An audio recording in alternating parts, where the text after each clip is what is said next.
Good morning, everybody.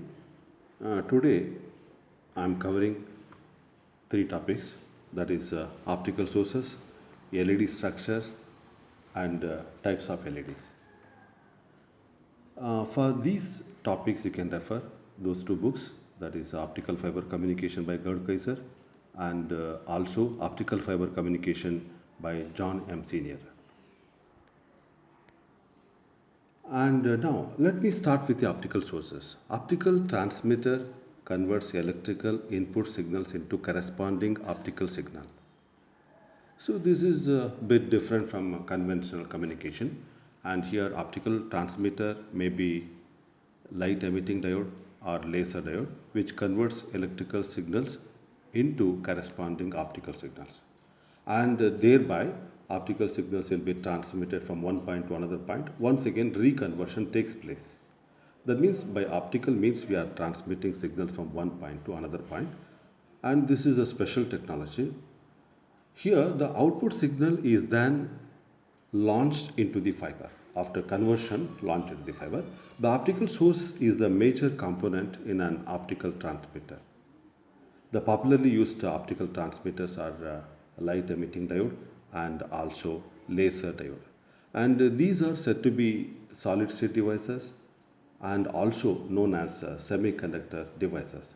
Here, if you differentiate these two optical transmitters, laser diode that is used for high frequency modulation and light emitting diode that can be used up to 200 megahertz in analog communication and 200 megabits per second in digital communication. Both are semiconductors, and here micro communication with optics. This combination is used here. Now, let us go through the characteristics of light source communication. Here, some of the very important points let me highlight. To be useful in an optical link, a light source needs the following characteristics. It has to satisfy certain characteristics. The first one, it must be possible to operate the device continuously at a variety of temperature for many years. The whatever the LED or LD which I said, and once it is fabricated, once it is manufactured, it is a tiny device, it is a sophisticated device, and it has to work continuously for hours, many hours, many months, consistently, continuously. So temperature, because if it works for long time, temperature of the device increases, it may malfunction the device. The fabrication technology should be in such a way that it should work in such a way that without any change in characteristics, consistently it should work for many months. Second one, it must be possible to modulate the light output over a wide range of modulating frequencies. Apart from this, and it should be able to modulate all the frequencies, not only lower frequencies, it should be able to modulate medium frequencies in the visible spectra and high frequencies also. Next, the fiber links, the wavelength of the output should coincide with the transmission windows for the fiber type used. And here, whatever LD or LED we are selecting, there are variety of LEDs and LDs which are available, and it must be fabricated in such a way that either it should work for 850 nanometer or 1300 nanometer, and sometimes it should work for all the windows. That is, it must be compatibility should be there. So it should work for all, whichever now 650 nanometer, 850 nanometer not existing. Only 1300 nanometer and 1550 nanometer that is existing. And transmission windows for the fiber type use. The selection of fiber is important. LD and LED selection also very important. Next, here to couple large amount of power into an optical fiber, the emitting area should be small. And here the coupling efficiency, one of the very important factor. Coupling loss must be reduced or minimized. For this, the emitting area should be very, very small. Fiber is a very, very small core of the fiber, clouding of the fiber. And to accept all the power from the LED or LD, the intense beam that must be transferred to the fiber, for that case, the emitting area of that particular LED or LD, it must be very small. Next one, to reduce the material dispersion in an optical fiber link, the output spectrum should be narrow. So here they call spectrum LED, which gives wider spectrum, whereas LD, laser diode, which gives narrow spectrum, and it is highly directional, and it is also said to be monochromatic, and LD, which produces very narrow spectrum. The power requirement for its operation must be low. The power, be it's a very small device, it requires small amount of power, and the manufacturer, he should specify that it requires only small amount of power. Next one, the light source must be compatible with the modern solid state devices. There are many devices which are used in optical communication. So whenever you are connecting fiber to some other device, maybe for multiplexing, demultiplexing, isolation purpose, division purpose, combining purpose, there are many devices, and all these devices must be compatible with the light sources. So a designer or user should select a particular fiber as and LED and LD and also other compatible devices. Especially the source should be compatible with all these devices. Next, it should have very low weight and less costly. If it is lesser in weight and transportation is very easy, and it must be cost effective also. Next one, there must be better linearity of preventing harmonics and intermodulation distortion. Here, harmonics are nothing but a distorted frequency. So this undeserved frequency it should avoid, and it should select only that desired frequency. Then that must be transmitted. And intermodulation distortion also, it should be away from that. And the LD and LEDs which are selected, it should have very high coupling efficiency. Coupling, that means LED to fiber and yeah, LD to fiber coupling efficiency should be very good. It must be narrow beam and also high optical output power, and the power which is generated, power with the intense beam it has to produce, and all the power should be launched to the fiber. That is the meaning, and it must be highly reliable. The meaning of reliability is that once it is installed, it should work for consistently, constantly for longer time, and it should work for at least 10 years. Once technology is changing, then it can be replaced. Till that it should work, it must be highly reliable. Next, the optical output power must be directly modulated by varying the input current to the device. This is one of the very important factor. The optical output must be directly modulated by varying the input current. Here, the current and modulation, there is an interrelation. So whatever current which is applied, the modulation also there must be intercompatibility, and the device has to work properly, and we have to select there are variety of LD and LEDs which are available, and fibers also available. There must be proper coincidence, and compatibility is much important here. Next, now, let us go through. There are two types of sources used in fiber optics, which are LED and LD. LED is known as light emitting diode, and LD is known as laser diode. And LD, that is used for high frequency modulation, high frequency applications. LED, that is used for low frequency application. Basically, it is a PN junction, but the PN junction which is structured in such a way that it can be used for very high frequency. The conventional PN junction is called as a uniform junction, as same semiconductor material is used in both sides junction. So it is a specially fabricated, specially designed. It is a microscopic structured one, and here electron hole combination occurs in relatively wider area, that is 10 micrometer. Just imagine 10 micrometer. 10 micrometer, it's a very small. 1 micrometer means it is 1 micron, and it is a very small area, and here what happens, and electron hole recombination occurs in that particular area only. In the restricted area, electron hole recombination occurs, so that photons will be liberated.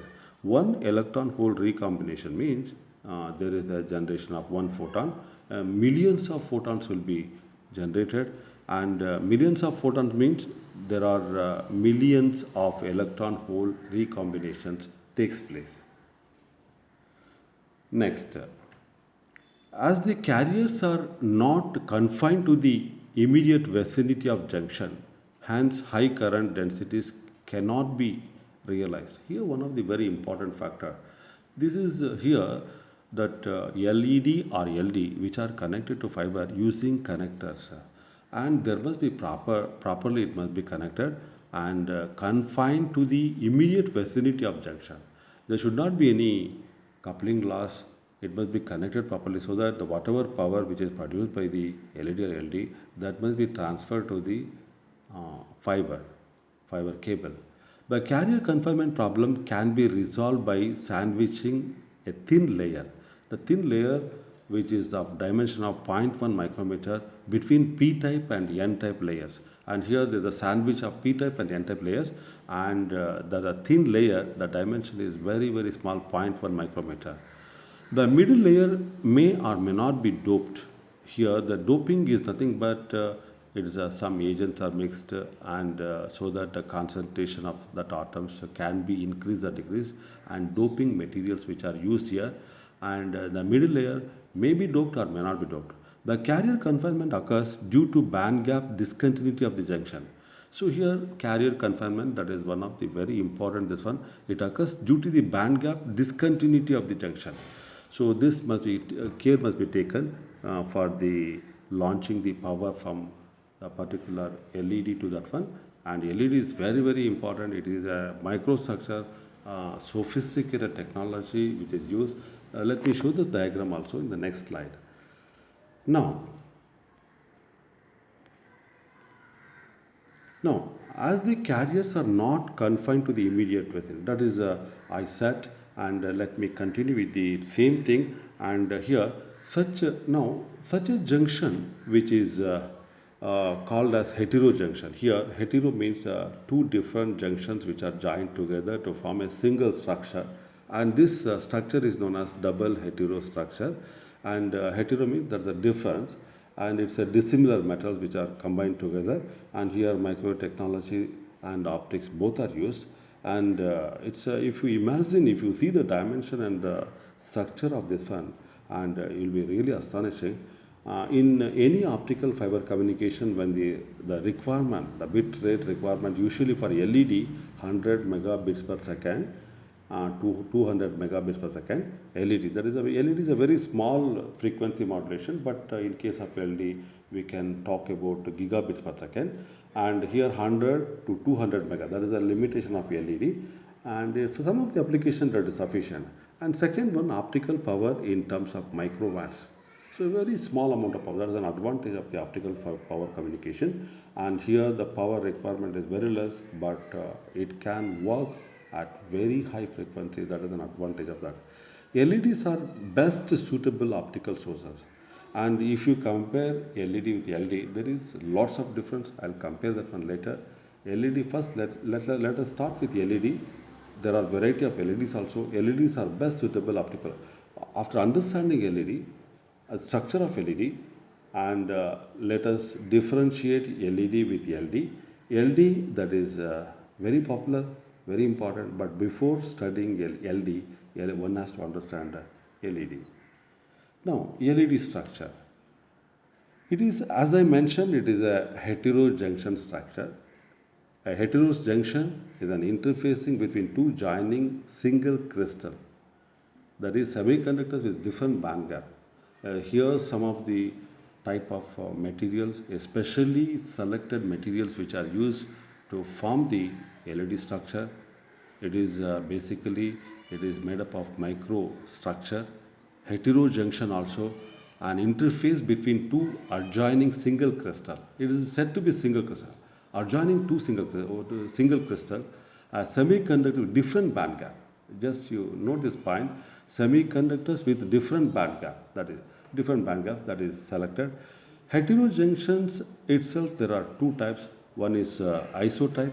Isotype is nothing but n-type material which is sandwiched with the n-type only, and p-type material with p-type only. and anti-isotype, that is also there, that is PN, p-type material with n-type material, that is anti-isotype. Both are used. Now let us go through the complete structure of that one. If you see the structure, you can understand clearly. Here micro communication is used. You know, micro communication, indium phosphide is used, and gallium arsenide, cadmium telluride. But here, for understanding purpose, let us take indium phosphide and indium gallium arsenic phosphide, and there are two junctions here. The first one is the n-type material, second one also n-type material, the third one is p-type material. N-type material, it is sandwiched between another n-type material, and that is INP material with indium gallium arsenic phosphide material. That is the first junction, and second junction, that is formed with indium gallium arsenic phosphide, that is n-type material, with the p-type material, that is indium phosphide material. There are two junctions. These are dissimilar metals, and you can see that one here in the on the y-axis electron energy that is taken, and the bottom refractive index profile that is also taken. You can understand here electron hole recombination takes place. Once electron hole recombination takes place, then photon will be liberated. There are millions of electron hole recombination takes place. Each and every electron hole recombination which is responsible for liberation or generation of one photon.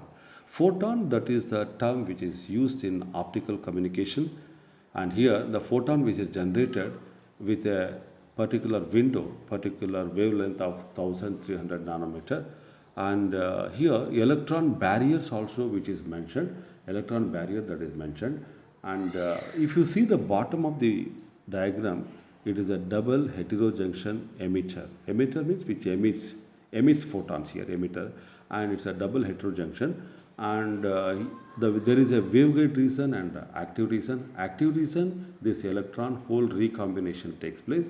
Waveguide region, that is the supportive one, and this is structure, the refractive index profile of this one. If you see that in the waveguide region, this is 3.2, but in case of active region, that is 3.5. The different refractive index profile that is mentioned, and if you see the upper side of that one, there is a hole barrier and electron barrier, and here deliberately we are injecting electrons at the top so that there is some imbalance takes place, and particular this one gap is maintained, that is a band gap is maintained, and if you see that one in the active region 0.95 electron volt that is maintained, but in the other side waveguide region, if you see that, and here 1.35 electron volt maintained for this particular band gap energy. And if holes and electrons, if they are recombining, hole, that is a positively charged particle, electron, that is a negatively charged particle, and then for each electron hole recombination, that leads to, that is which is responsible for generating a photon, optical particle, optical energy that is liberating, that is also shown, that is denoted by HV. You can see that one. Next, some more information about double heterojunction layer.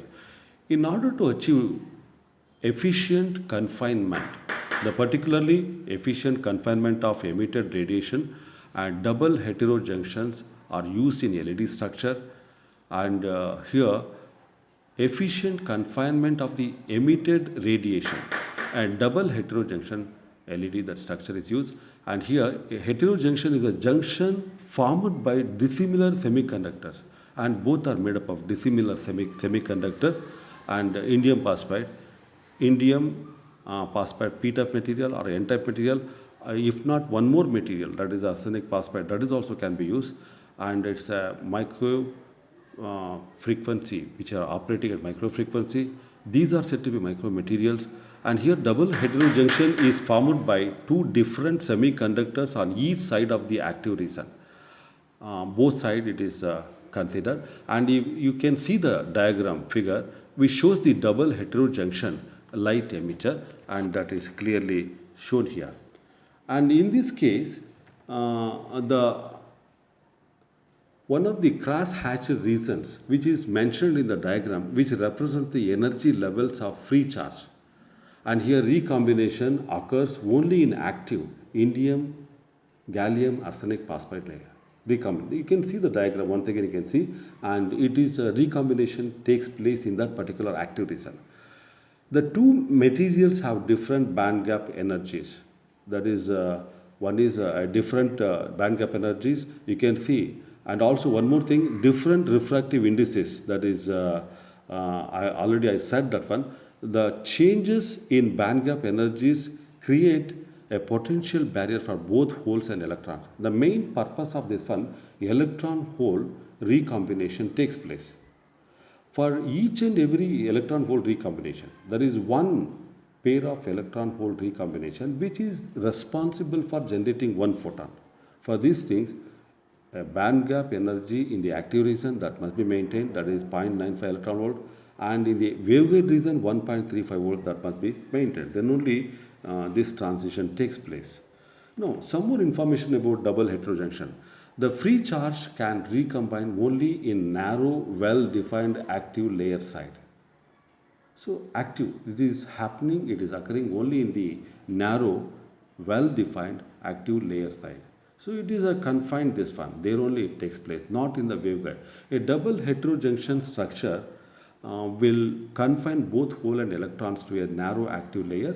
That means it is structured in such a way that there's a high refractive index profile that is maintained and band gap energy also maintained, and at that means we have to inject electrons as well as holes in such a way that this much band gap energy that must be maintained, then photons will be liberated. After recombining these two, photons will be liberated. Under forward bias, there will be a large number of carriers injected into active region. We have to maintain forward bias condition, then only recombination takes place. And these are efficiently confined. You can see that one. And now some more information. The carrier recombination occurs in small active regions, so leading to an efficient device. That means a carrier recombination occurs in a small active region. It is only confined to active region, so leading to an efficient device.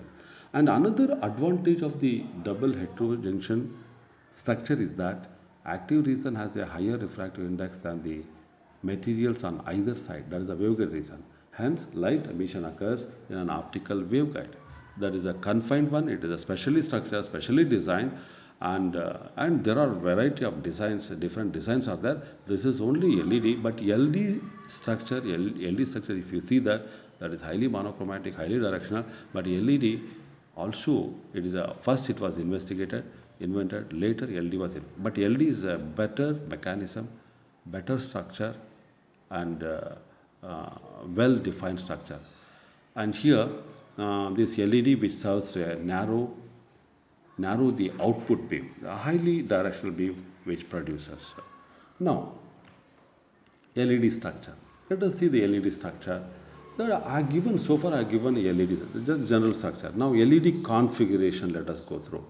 In LED configuration, at present there are two types of LEDs which are used in optical fiber links. One is surface emitting LED, the second one is edge emitting LED.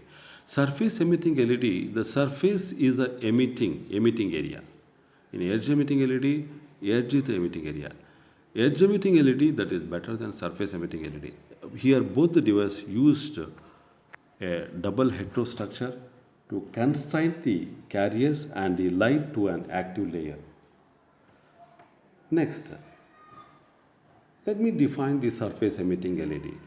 In surface emitting LEDs, the plane of active light emitting region is oriented perpendicular to the axis of the fiber. You can see the diagram. I'll show the diagram, you'll be understanding. It is kept perpendicular. The fiber is perpendicular to that base. A double heterojunction diode is grown on a N-type substrate. At the top of the diode, a circular well is etched through the substrate of the device. Then fiber is then connected to accept the emitted light. You can see that complete diagram of that one, and here fiber is perpendicular to that. A cross section through a typical surface emitting LED. A fiber, you see that there is a epoxy resin bonding material and circular etched well, a metal contact, a substrate is there, and below which there is a NPP material and active region also which is shown there, a double heterojunction that is clearly visible there, that is NPP, that is a n-type material, p-type material, and again p-type material, and below which there is a silicate or silicon oxide isolation is there. There is a metal contact also, and gold heat sinks is there. Heat sink, that is for the whatever, because this is a coolant action. For coolant action they are using, and here the device, because semiconductors are heating up, that's common in semiconductors. Once it is heat up, then the performance of the device that deteriorates, because continuously it is working, so that heat sinks are required. There is a gold heat sink. Gold heat sink, that is better compared to silver or aluminum heat sink. So gold heat sinks are used, and it radiates immediately, so that the device is always in a cooling condition it is working, and performance of the device that will be maintained. And because these LEDs, once it is almost consistently, it is working for hours, working for days. So the substrate also it is mentioned there, and epoxy resin bonding material and all these things, and it must be fiber is completely perpendicular to that NPP material, that is a LED. You can see the structure of that. Now, some more information about surface emitting LED. At the block of the device, a gold heat sink. I mentioned this is for the radiation purpose. The current flows through a p-type material and forms a small circular active region. Active region, that is a waveguide region and active region, and both are mentioned. Active region resulting in the intense beam of light, highly directional beam that is produces, and diameter of the circular active area, that is 50 micrometer, and thickness of circular active area 2.5 micrometer. Just imagine, it is a very small, and current density, that is 2000 ampere per centimeter square. Half power points are selected here. Emission pattern, and here isotropic, in all directions it is spreading, and beam width of 120 degree, both sides 60 degree plus 60 degree, both are considered, both are taken 60, because there is a 3 dB power is considered here, half power points are considered here. Next, continuation of that. Now, some more information about this. The isotropic emission pattern from surface emitting LED is of Lambertian. Lambertian pattern, we are using the Lambertian, name of the scientist. He has defined all these things very fast, and so that it is named after him. Lambertian pattern. Lambertian pattern, it is a half power point and 60 degree right side, 60 degree left side, total 120 degree, and that is a useful one. Useful emission, light radiation, above which it is not useful. In Lambertian pattern, the emitting surface is uniformly bright. In that particular, this one, it is uniformly bright, above which it is fading, degrading. But its projected area diminishes as cos theta. That is quite obvious, but in the center of this one, that's the maximum. But as it prolongs to the periphery, it is slowly diminishing, where theta is the angle between the viewing direction and the normal to the surface, that is clearly mentioned. Now we can see the Lambertian pattern of this surface emitting LED. It is also said to be pattern, and here the beam angle which is taken on x-axis, and light radiation, that is on the y-axis, and theta, change in theta, that is also mentioned. And this is like a cone type. It is known as Lambertian radiation. Using Lambertian radiation, we can measure the performance of any LED. You can see the brightness, illumination of that LED, how it is spreading. It is maximum at the center, but as it moves towards the periphery of that particular circle, then it is diminishing, degrading. Light radiation is degrading, you can see that. Now, some more information about surface emitting. And the beam intensity is maximum along the normal, that I said. The power is reduced to 50% of its peak when theta is equal to 60 degree. So that means 50% of its peak, and when it is theta is equal to 60 degree, this side 60 degree, that side, total 120 degree. Therefore, the total half power beam width is 120 degree. The radiation pattern decides the coupling efficiency of LED. And here, using this Lambertian pattern, we can couple this LED power to the fiber very efficiently, And Lambert pattern, that is one of the tool which is a measuring tool, and how we transfer the signal from LED to the fiber, it is much important. Now now let me mention about one more LED, that is the edge emitting LED. Edge emitting LED, we that was investigated after some time, after a few years, and scientists, they thought about the surface emitting LED. It has broader surface. Some of the power will be wasted, but edge emitting LED, that is better than the surface emitting LED. And here, in order to reduce the losses which are caused by absorption in the active layer, and to make the beam more directional, we are preferring edge emitting LED. And here the light is collected from the edge of the LED. Edge, that is better, and which produces monochromatic beam, highly directional beam, and also intense beam. It is specially structured compared to the surface emitting LED. But this is derived from the surface emitting LED. So such a device is known as edge emitting LED, or ELED they call. It is most popular, most dominating, and widely used. It consists of an active junction region which is the source of incoherent light. Coherent and incoherent. Coherent, you know what is coherent light, incoherent light, and two guiding layers. And it is making more monochromatic, more directional, more intensing. So that's an advantage of this edge emitting LED. Now, some more information about the refractive index of guiding layers is lower than the active region compared to surface emitting image. This is one of the changes, but higher than the outer surrounding material. Thus, waveguide channel is formed and optical radiation is directed into the fiber. It is a better technology. Every day scientists, they are thinking about to improvise that one, modify that one. This is the modification of the surface emitting LED, and which in turn, which causes to investigate laser diode also. Laser diode, it has maximum benefit compared to LED, and edge emitting LED, which is better than surface emitting LED. Edge emitters emission pattern is more concentrated, more directional, which is providing improved coupling efficiency. Now you can see the diagram of that one. This diagram, it is a clear-cut way you can understand how it is constructed. There are guiding layers and structure of edge emitting, double heterojunction, a strip contact LED. You can see that one, and there is a strip contact also, and metal contact. It is similar to that, but only that whatever it is emitting, that is from the edge surface of that. It is a rectangular.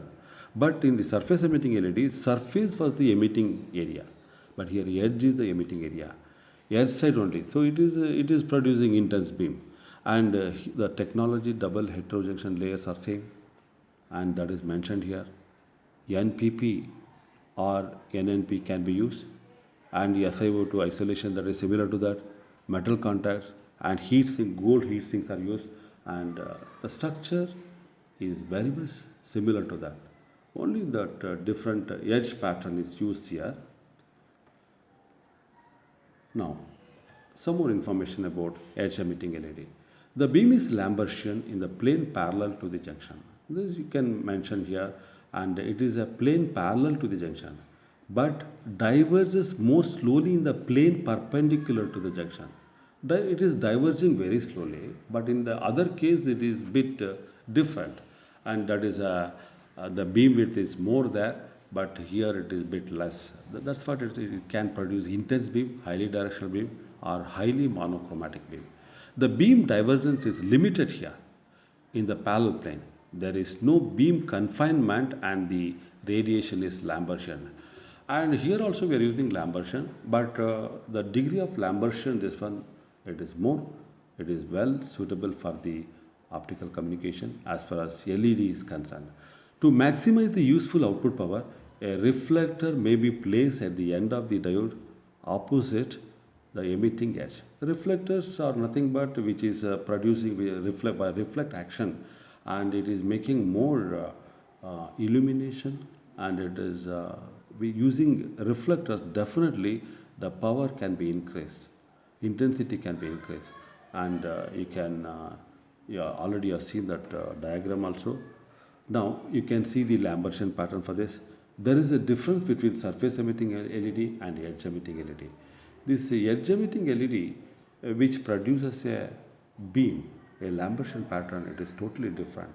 The active region you can see, and theta, the way in which theta which is changing also, that is bit lesser than that one. There the total beam width is 120 degree.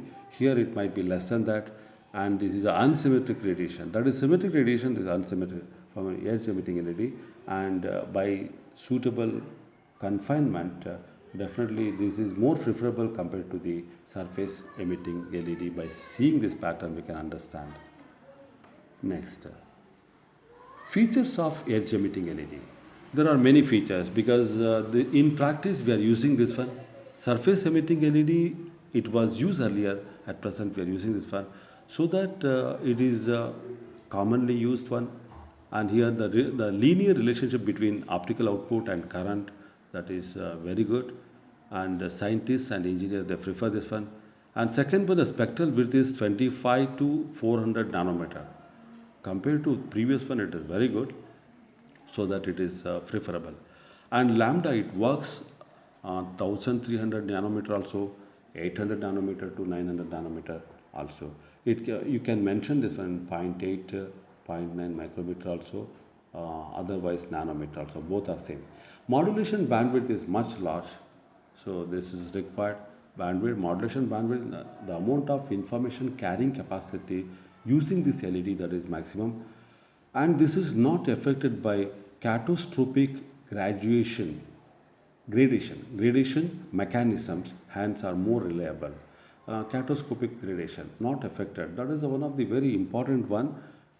Catastrophic gradation, so there is no much variation in the light intensity. Once it is set, means consistently it gives that much. And the edge emitting LEDs have better coupling efficiency than surface emitter. So coupling efficiency is another parameter.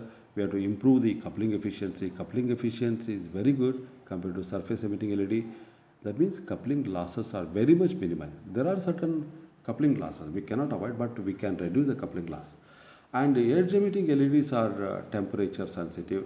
This is one of the very important. It's a drawback also. As the temperature changes, the pattern also changes, and highly the directional beam, that characteristics also it may change, and temperature monitors are required.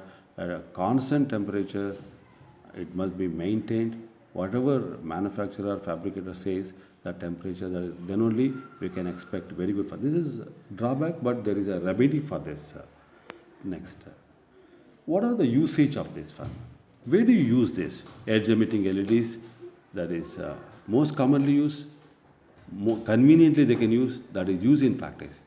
And LEDs are suited for short range, narrow and medium bandwidth lengths, and suited for short range. Short range, very small range, narrow and medium bandwidth lengths.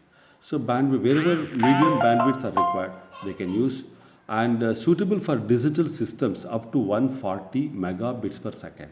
But in practice, now we are using laser diodes only. But in the smaller this one, smaller capacity, smaller, and this LED, it is preferable. Whenever you speak about LED, edge emitting LEDs are preferable. And this can be one of the major applications, that is a long distance analog link. This can be used.